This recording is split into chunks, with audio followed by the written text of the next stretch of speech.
Allô, allô, bonjour ou bonsoir. Je m'appelle Alpha Baldé. Je suis le président de l'association guinéenne de Dallas-Fort Worth, Texas.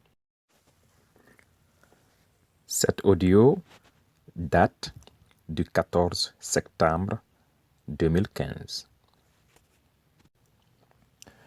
Excellence, Monsieur Baldé, président en exercice de GACU, digne et distingué président, membre de GACU, représentant des différentes organisations communautaires guinéennes à travers les États-Unis d'Amérique. Je voudrais ici partager avec vous mes réflexions sur la situation actuelle de GACU et en même temps faire une proposition de sortie de crise. D'entrée de jeu, je voudrais souligner que je suis relativement nouveau au sein de GACU. Et je rappelle ici que GACU existe depuis 2009. Et de passage, je salue et félicite les membres fondateurs et tous ceux ou celles qui ont directement ou indirectement contribué à la naissance et à l'épanouissement de GACU. Et donc, le fait d'être nouveau au sein de cette organisation me permet, dans une certaine mesure, d'avoir une position neutre et impartiale par rapport, n'est-ce pas, aux contradictions actuelles de l'organisation. C'est donc dire que je n'ai aucun parti pris.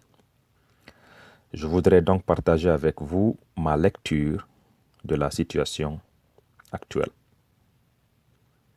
Mais encore une fois, avant de commencer, je voudrais dire que vous êtes tous mes aînés. Et à ce titre, je vous respecte tous et je félicite vos engagements, le service et le sacrifice rendus à nos différentes communautés respectives. C'est donc dire que si, dans mon intervention, j'arrive à utiliser des termes que certains trouveront offensifs, je m'en excuse d'avance. Cela n'est nullement mon intention. Je ne cherche pas à procéder à des attaques personnelles. Je voudrais tout simplement, dans toute objectivité, partager la lecture que j'ai de GACU en ce moment donné.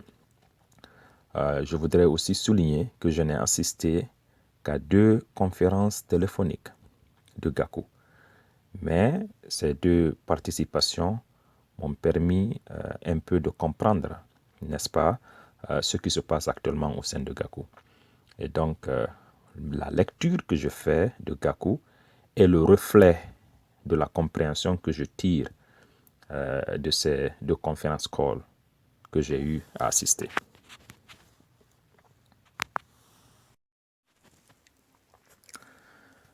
Je vais donc diviser cette intervention en 2 parties.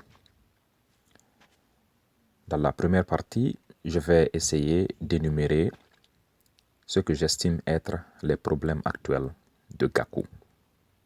Ma lecture des problèmes actuels de GACU. Et dans la deuxième partie, je vais partager avec vous mes propositions de sortie de crise, les solutions que j'ai par rapport à ces problèmes. Bien, donc parlons de la première partie, les problèmes actuels de GACU. Lors de ma participation à la première conférence téléphonique de GACU, j'ai noté qu'il y a 3 problèmes actuels au sein de GACU. Je dis 3 problèmes et je vais les aborder un à un.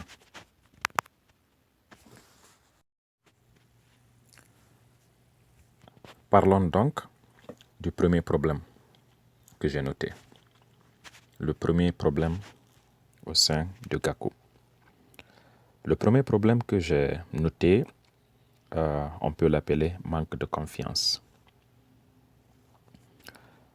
La crise actuelle que nous avons est le résultat d'un grand déficit de confiance que j'ai noté entre les membres de l'organisation. Il y a un très grand manque de confiance qui se traduit par des accusations et des attaques personnelles réciproques. J'avoue avoir été un peu surpris lors de ma participation à la première conférence de noter jusqu'où le problème de confiance était significatif.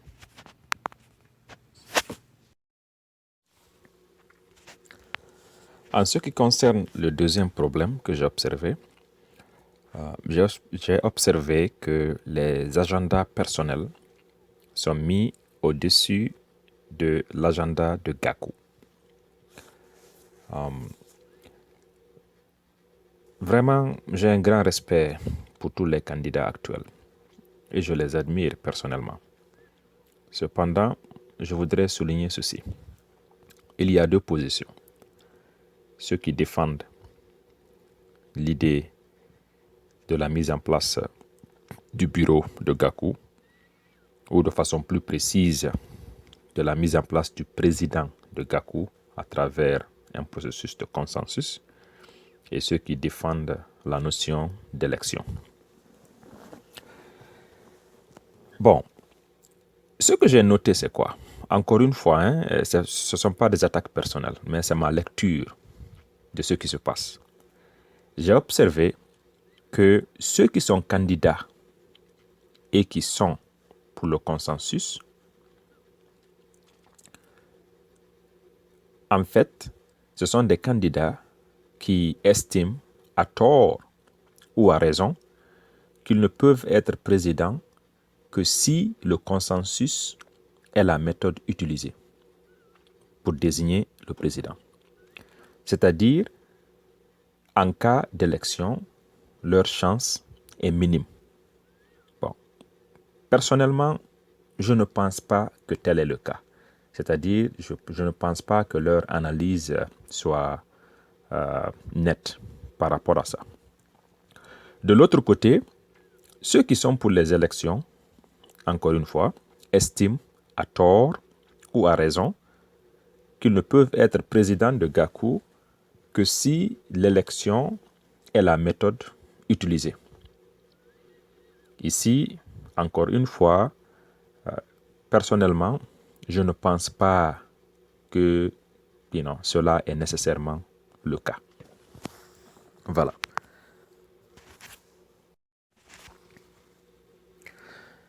Le troisième problème que j'ai remarqué est le suivant.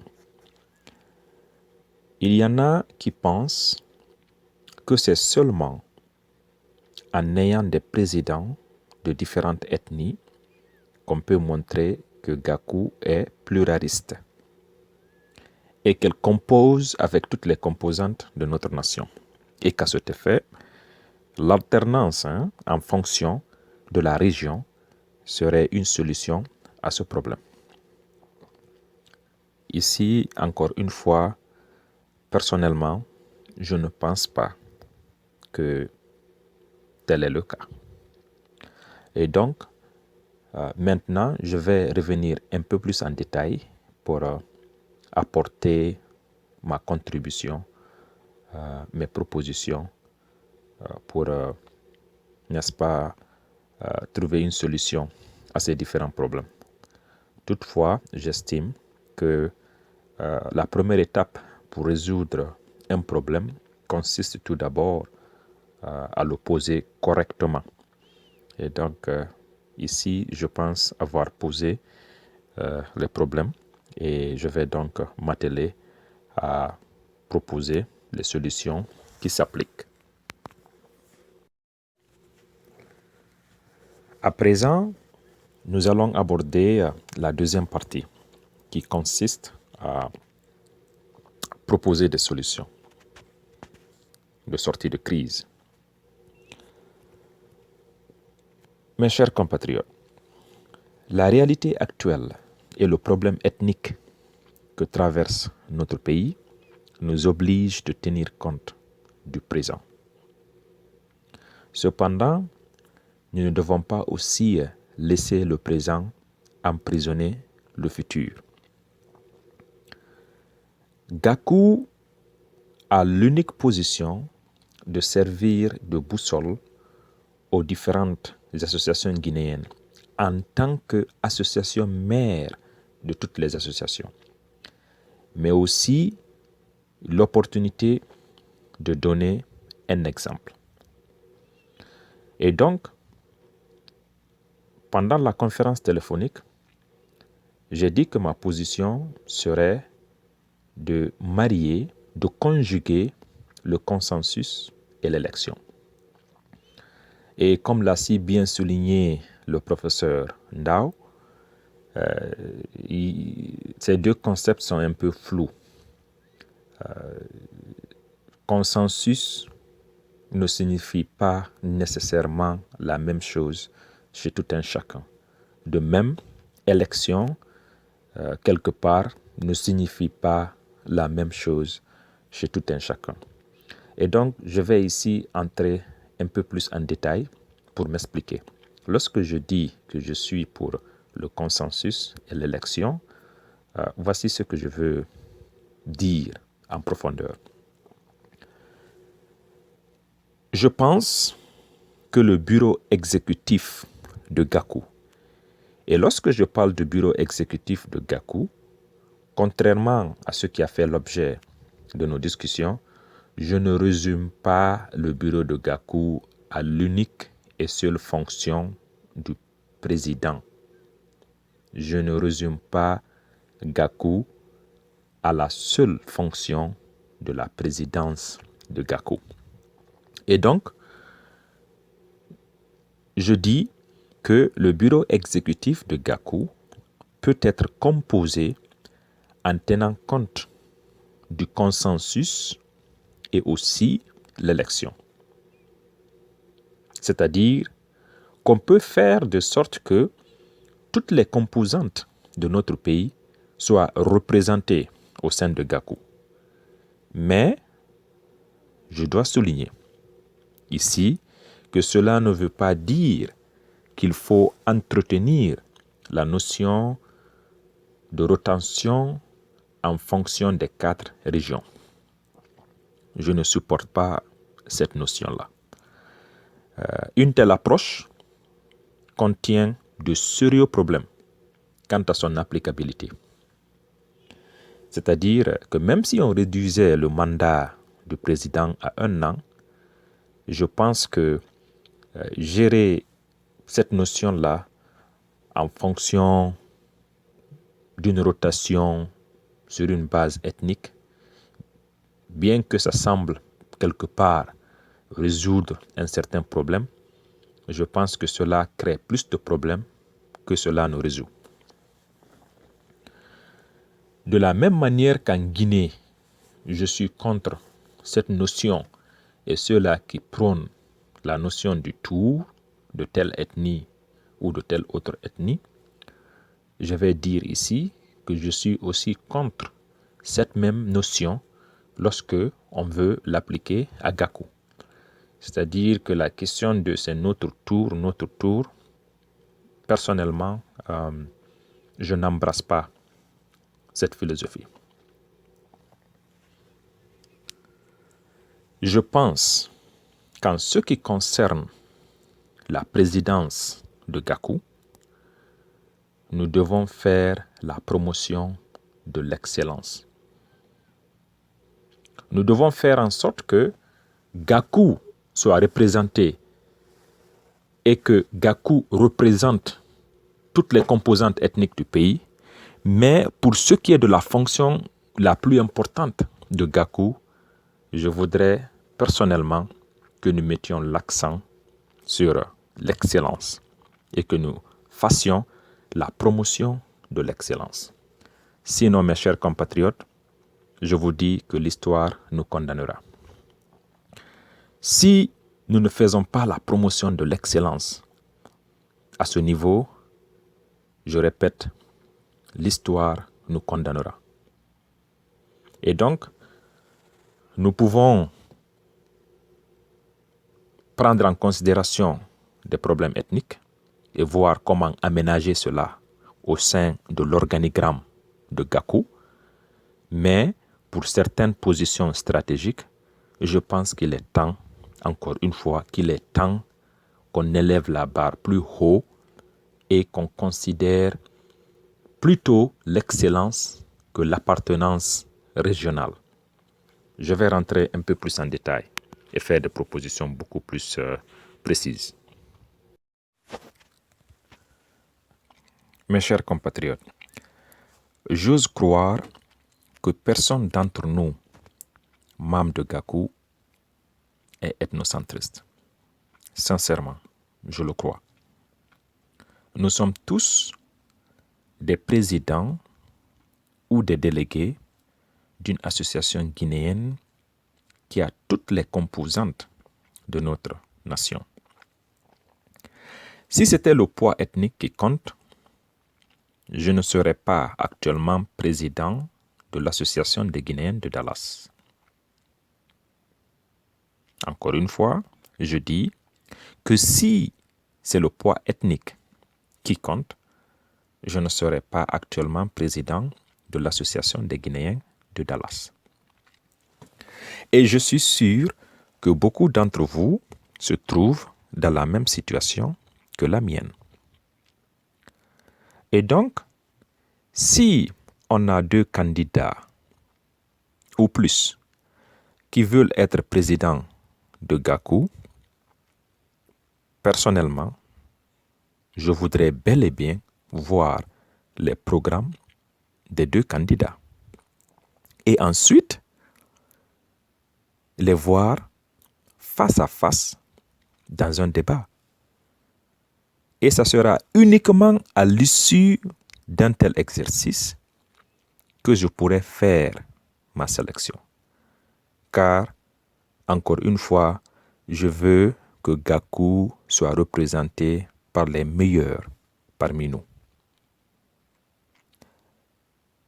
Donc, dans cette hypothèse, je supporte l'élection. Maintenant, ça, c'est le premier point. Le deuxième point, par ailleurs, s'il se trouve que pour des raisons quelconques, la majorité des membres d'entre nous estiment que telle ou telle autre personne pourrait bien servir l'organisation en tant que leader à un moment donné, et que cette même majorité parvienne à reconnaître le mérite d'un tel membre, nous pouvons, par le consensus, offrir la présidence à ce membre, même si ce dernier n'a pas forcément présenté une candidature au poste de la présidence de Gakou. Je voudrais dire ici que ceci a un précédent historique. En effet, après la Seconde Guerre mondiale et après la création de l'État d'Israël, je rappelle ici que la présidence du nouvel État avait été offerte à Albert Einstein, le savant, le père de la relativité. Et donc, cette présidence lui avait été offerte, mais il déclina respectueusement, tout en expliquant que ce n'est vraiment pas son domaine. Par contre, il promit de tout faire pour contribuer à la réussite et au développement du nouvel État. Et donc, dans ce sens, je suis pour le consensus. Je supporterai un consensus allant dans ce sens-là. Troisièmement, mon troisième point est le suivant.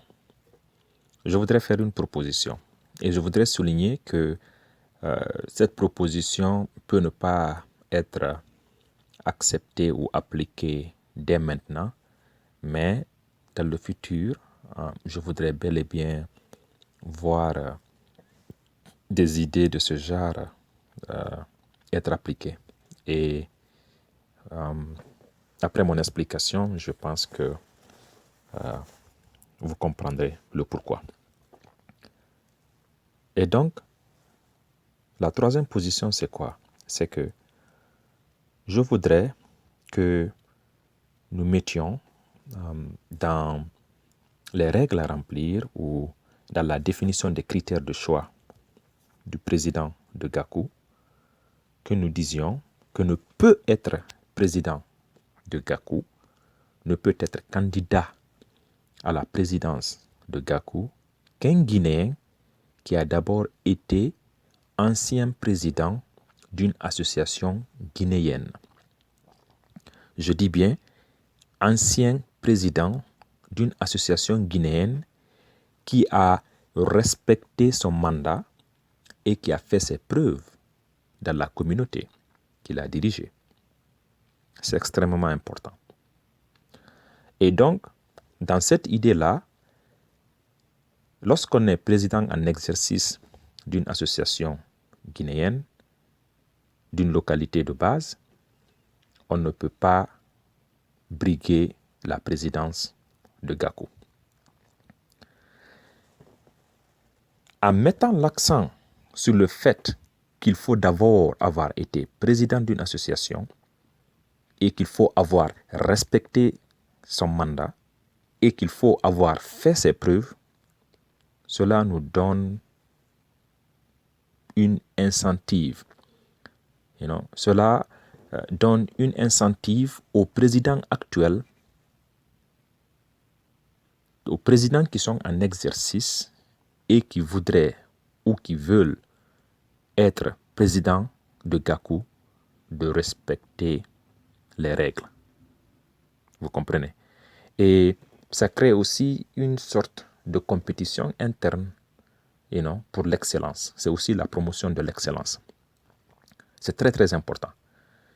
Et donc, tous les problèmes que nous avons à travers les différents États, problèmes de renouvellement de bureaux, ceci et cela, lorsque nous expliquons clairement que la présidence de Gakou, il faut d'abord avoir eu l'expérience en dirigeant la communauté de base.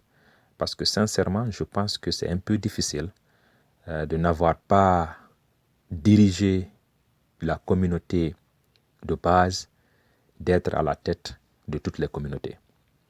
Et donc, en faisant la promotion de l'excellence, récompenser, féliciter et honorer ceux-là qui ont servi, qui ne sont plus au service, mais aussi qui ont respecté les règles du jeu.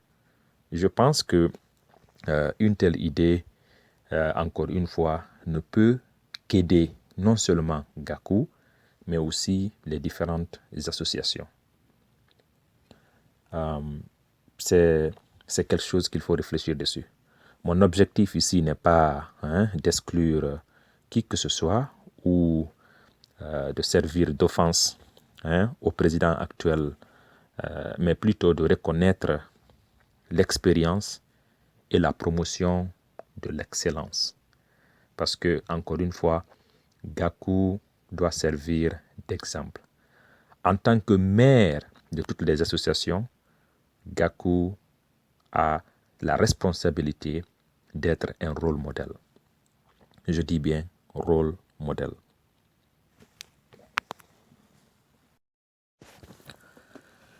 Ma quatrième proposition de sortie de crise est la suivante.